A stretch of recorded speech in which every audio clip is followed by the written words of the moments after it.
अब देखो यार, अगर तुम लोग सीएम पंक के फैन हो तो ये वीडियो तुम्हारे लिए होने वाली गए, क्योंकि गाइज एडब्ल्यू में सीएम पंक के वजह से टोनी खान को मेजर चेंजेस करने पड़े गए। थंडर रोजा के एडब्ल्यू में रिटर्न प्लान को लेकर बैक स्टेज से बहुत अपडेट आ रही गए। एनजेपीडब्ल्यू में एक ही हफ्ते के अंदर टेट्सुया नाइटो ने दो 5 स्टार मैचेस डिलीवर कर दिए हैं। एडब्ल्यू में हैंगमैन एडम पेज के कोलिजन से बाहर जाने के बाद हैंगमैन एडम पेज के ओरिजिनल प्लान रिवील हो चुके गए। एडब्ल्यू के अंदर एफटीआर ऑल इन पर कंपीट करेगी या नहीं, ये चीज भी फाइनली रिवील हो चुकी गए। तो गाइज वहीं एडब्ल्यू ऑल इन के मेन इवेंट के ऊपर Tony Khan possibly on screen involve होने वाले गए। तो गाइज चलिए बिना किसी देरी के शुरू करते हैं इस वीडियो को। और गाइज सबसे पहले बात करेंगे ऑल इन पेपर व्यू के मेन इवेंट की। वेल गाइज ये बात तो हम सभी लोगों को मालूम है कि एडब्ल्यू के ऑल इन पेपर व्यू के मेन इवेंट के ऊपर एमजेएफ एडब्ल्यू का वर्ल्ड टाइटल एडम कोल के खिलाफ डिफेंड करने वाले गए। और गाइज यहीं ऑल इन पेपर व्यू पर मेन इवेंट के ऊपर अब इन दोनों के इस मैच के अंदर एडब्ल्यू के प्रेसिडेंट टोनी खान के ऑन स्क्रीन इन्वॉल्व होने को लेकर डब्ल्यूडब्ल्यूई हॉल ऑफ फेमर बुली रे का काफी बड़ा स्टेटमेंट आ चुका है।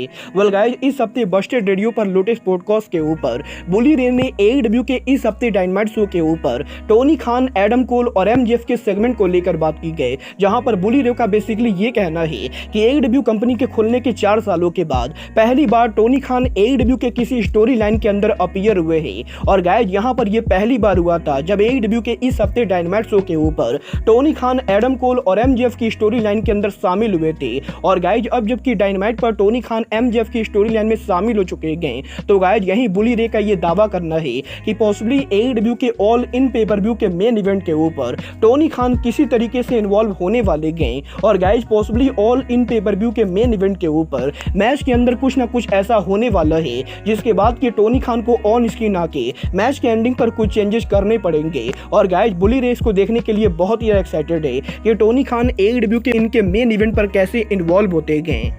गाइज अब ये तो आने वाला टाइम बताएगा कि टोनी खान एडब्ल्यू के ऑल इन पेपर व्यू के मेन इवेंट पर इन्वॉल्व होंगे या नहीं। बट गाइज जहां तक बात रही एडब्ल्यू की, तो गाइज यहीं अभी इस हफ्ते एडब्ल्यू के अंदर थंडर रोजा के रिटर्न प्लान को लेकर बैक स्टेज से बहुत बड़ी अपडेट आ रही है। Well guys wrestling observer Dave Meltzer ने इस चीज को कंफर्म किया है कि एडब्ल्यू के अंदर थंडर रोजा possibly all in pay per view के बाद रिटर्न करने वाली गए। और गाइज थंडर रोजा के एडब्ल्यू में रिटर्न होने के बाद थंडर रोजा डायरेक्टली एडब्ल्यू के वुमेन चैंपियनशिप के लिए चैलेंज करने वाली गई, क्योंकि गाइज आखिरी बार जब थंडर रोजा एडब्ल्यू के अंदर अपीयर हुई थी तो गाइज थंडर रोजा एडब्ल्यू की वुमेन चैंपियन थी। और गाइज क्योंकि थंडर रोजा ने कभी भी उनके टाइटल को नहीं हारा है, तो गाइज इसीलिए एडब्ल्यू की स्टोरी लाइन के हिसाब से थंडर रोजा जब एडब्ल्यू के टेलीविजन पर रिटर्न करेंगी तो गाइज वो डायरेक्टली एडब्ल्यू के वुमेन चैंपियन को चैलेंज करने वाली गई। और गाइज बहुत ही जल्द एडब्ल्यू के अंदर हमें यहाँ पर थंडर रोजा एडब्ल्यू के वुमेन चैंपियनशिप के लिए चैलेंज करते हुए दिखाई देंगी। वेल गाइज मैं तो देखने के लिए काफी एक्साइटेड हूँ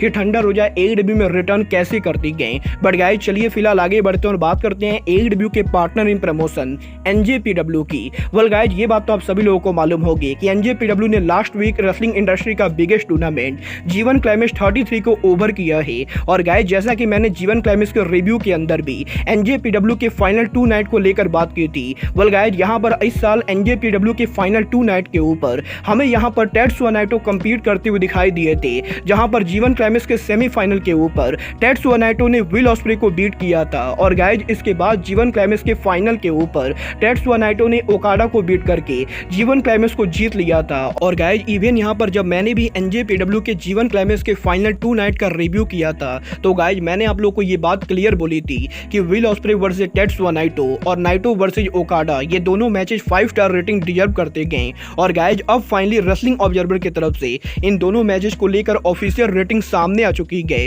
वेल गाइज मैं तो पर्सनली इन दोनों मैचेस के लिए 5 स्टार रेटिंग एक्सपेक्ट कर रहा था। बट गाइज यही रेसलिंग ऑब्जर्वर के रेटिंग के सामने आने के बाद इन दोनों मैचेस ने 5 स्टार रेटिंग को भी ब्रेक कर दिया है, क्योंकि गाइज यहां पर टेट्सुया नाइटो वर्सेस विल ऑस्प्रे के सेमीफाइनल मैच को 5 नहीं बल्कि 6 स्टार रेटिंग मिली गई। तो गाइज वहीं वर्सेस नाइटो वर्सेस ओकाडा के फाइनल मैच को 5.25 रेटिंग मिली गई। और गाइज यहां पर लगातार 2 दिनों के अंदर टेट्सुया नाइटो ने बैक टू बैक गाइज 2 बार 5 स्टार रेटिंग को डिबेट किया है। और गाइज ये बात मुझे कहने में कोई भी शक नहीं गए कि नाइटो वर्सेज ओकाडा और नाइटो वर्सेज ऑस्प्रे ये दोनों मैचेस 5 स्टार और 6 स्टार रेटिंग डिजर्व करते गए। वेल गाइज देखना बहुत ही दिलचस्प होने वाला है कि टेत्सुया नाइटो के एक बार फिर से फॉर्म में आने के बाद नाइटो रेसल किंगडम पर IWGP वर्ल्ड चैंपियन बनते हैं या नहीं। बट गाइज चलिए फिलहाल आगे बढ़ते हैं और बात करते हैं AEW में FTR के रिटर्न सिचुएशन की।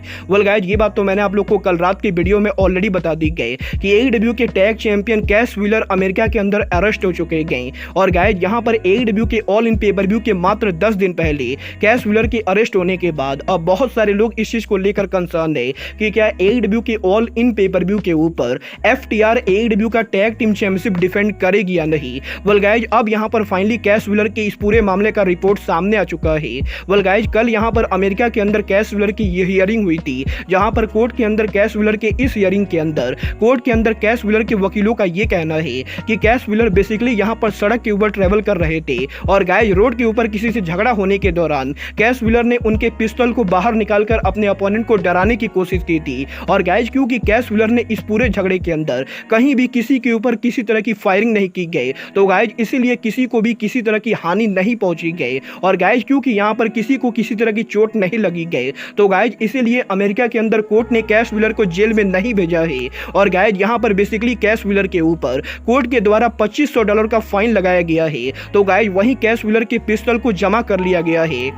यहाँ पर सबसे बढ़िया बात यह है कि कोर्ट ने यहाँ पर सिर्फ फाइन मार्कर और कैश व्हीलर के पिस्तौल को जमा करके कैश व्हीलर को बरी कर दिया है। और गाइज क्योंकि कोर्ट के द्वारा कैश व्हीलर के पासपोर्ट को जमा नहीं किया गया है, तो गाइज यहाँ पर इसका मतलब ये बिल्कुल ही क्लियर है कि कैश व्हीलर AEW के ऑल इन पे पर व्यू के लिए UK जाने के लिए पूरी तरह से क्लियर है। और गाइज अगर यहाँ पर अब AEW कंपनी के द्वारा कैश व्हीलर को सस्पेंड नहीं किया जाता है, तो गाइज AEW के ऑल इन के ऊपर हमें फाइनली FTR वर्सेस यंग बक्स देखने को मिलने वाला है। वेल गाइज आप लोग बक्स वर्सेस FTR देखने के लिए एक्साइटेड हो या नहीं, आप लोग मुझे कमेंट करके बताइए। बट गाइज जहां तक बात रही यंग बक्स और एलीट की, तो गाइज ये बात तो मैं आप लोग को अब तक 1000 बार बता चुका हूं कि लास्ट वीक AEW के कोलिजन शो के ऊपर हैंगमैन एडम पेज ओरिजिनली काम करने वाले थे। बट गाइज यहां पर हैंगमैन एडम पेज को लास्ट मिनट के ऊपर इजेक्ट कर दिया गया। और गाइज यहां पर पहले तो ये रिपोर्टिंग सामने आई कि CM पंक के कहने पे हैंगमैन एडम पेज को भगाया गया था।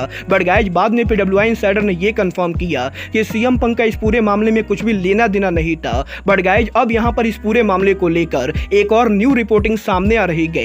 वेल गाइज इस हफ्ते PWI इनसाइडर के लेटेस्ट रिपोर्ट के अंदर PWI इनसाइडर ने इस चीज को कंफर्म किया है कि रिसेंटली PWI इनसाइडर के AEW के हायर ऑफिशियल से बात करने के बाद PWI इनसाइडर को यह बात पता चली गई कि AEW के कोलिजन शो के ऊपर originally AEW company hangman Adam page को लाके बैक स्टेज के ऊपर कोई प्रोमो शूट करने वाली थी। बट गाइज यहाँ पर लास्ट मोमेंट के ऊपर AEW के मैनेजमेंट ने इस प्लान को कैंसिल कर दिया, क्योंकि गाइज यहाँ पर AEW के मैनेजमेंट को ये लगा कि अगर यहाँ पर hangman Adam page AEW collision के बैक स्टेज पर अपीयर होते गए, तो guys possibly hangman Adam page कुछ ऐसा कर सकते गए जिसकी वजह से AEW कोलिजन के लॉकर रूम के अंदर रेसलर्स हैंगमैन एडम पेज से झगड़ा कर सकते गए। और गाइज क्योंकि AEW कोलिजन के लॉकर रूम के अंदर लगभग हर कोई CM पंक का सपोर्टर है, तो गाइज इसीलिए हो सकता है CM पंक का झगड़ा का तो पता नहीं, बट गाइज CM पंक का कोई सपोर्टर AEW के लॉकर रूम के अंदर हैंगमैन एडम पेज के साथ झगड़ा कर सकता है। और गाइज यहाँ पर बेसिकली किसी भी तरह के झगड़े को अवॉइड करने के लिए लास्ट मिनट के ऊपर AEW के मैनेजमेंट ने हैंगमैन के अपीयरेंस को कैंसिल कर दिया।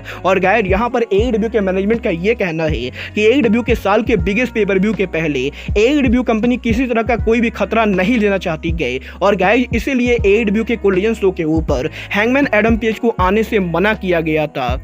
गाइज ये तो बात हुई हैंगमैन एडम पेज के कोलिजन पर अपीयर ना होने की सच्चाई की। बट गाइज जहां तक बात रही कोलिजन पर बाकी रेसलर के अपीयर ना होने की, तो गाइज जैसा कि मैंने आप लोग को ऑलरेडी बताया है AEW के इस हफ्ते कोलिजन शो के ऊपर रायन नेमिथ अपीयर होने वाले। बट गाइज एन मौके के ऊपर CM पंक के द्वारा रायन नेमिथ को भी कोलिजन से भगा दिया गया है। और गाइज यहाँ पर रायन नेमिथ और हैंगमैन एडम पेज वो इकलौते रेसलर रह गए जिनको CM पंक या AEW कोलिजन के लॉकर रूम की वजह से AEW के शो से हटाया गया है, क्योंकि गाइज इस हफ्ते अब यहाँ पर रेसलिंग ऑब्जर्वर ने इस चीज को कंफर्म किया है कि वैसे तो AEW कंपनी वीकली बेसिस पर 2 लाइव शो करती है, जहां पर AEW डायनामाइट के लाइव जाने के बाद AEW कंपनी 1 घंटे के रैम्पेज को टेप करती है। तो गाइज वहीं सैटरडे नाइट के ऊपर AEW कोलिजन के लाइव जाने के बाद AEW कंपनी ROH के शो को टेप करती है। बट गाइज क्योंकि यहाँ पर ROH रेसलिंग के अंदर इस समय रायन नेमिथ, कोल्ट कबाना और क्रिस्टोफर डेनियल जैसे रेसलर ROH के अंदर वीकली बेसिस पर काम करते गए। तो गाइज अब यहाँ पर AEW कंपनी ROH के अंदर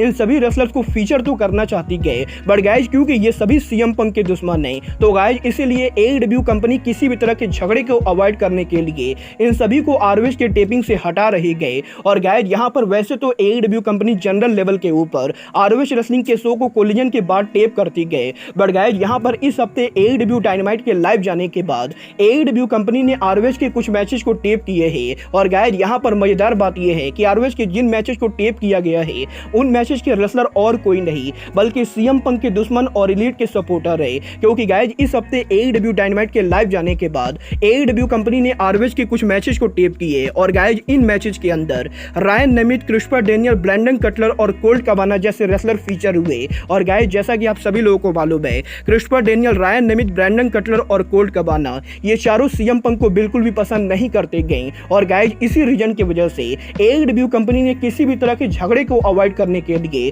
ROH रेसलिंग में इन 4 रेसलर्स के मैचेस को डायनामाइट के बाद टेप किया और गाइज बाकी मैचेस को कल यहां पर टेप करने वाली गए। वेल गाइज देखना बहुत ही दिलचस्प होने वाला है कि टोनी खान इस पूरे मामले को कैसे सलटाते गए। क्योंकि गाइज अगर यहां पर AEW कंपनी ये सोच रही गए कि वो आने वाले टाइम में ऐसे ही काम करने वाले गए, तो गाइज एक चीज की तो मैं गारंटी देता हूं कि कभी ना कभी AEW के अंदर दोबारा ब्रॉल होने वाला है। क्योंकि गाइज लंबे टाइम तक AEW कंपनी इस तरीके से काम तो नहीं कर पाएगी। और गाइज अगर टोनी खान इस पूरे मामले को नहीं सलटाते गए तो गाइज ये AEW कंपनी पर कारी पड़ने वाला है।